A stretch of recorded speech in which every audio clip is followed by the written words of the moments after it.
Hello everyone, how are you doing? This is MD Tech here with another quick tutorial. In today's tutorial, I'm going to show you guys how to connect or pair your phone, like an iPhone or an Android phone, to your Windows 11 computer. So this should be a pretty straightforward process, guys, and without further ado, let's go ahead and jump right into it.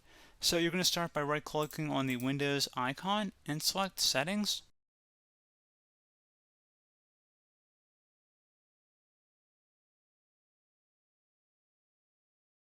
On the left side, select Bluetooth and Devices, and then on the right side where it says Your Phone, instantly access your Android's devices, photos, text, and more. Go ahead and select Open Your Phone, and then you can go ahead and actually update your version of the phone app.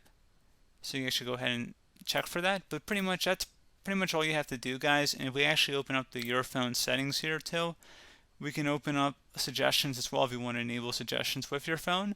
Now I know it just says Android, but you can also pair your Apple device to your Windows phone as well. So it's just another Bluetooth device basically. But anyway, pretty straightforward tutorial, guys. Do hope I was able to help you out, and I do look forward to catching you all in the next tutorial. Goodbye.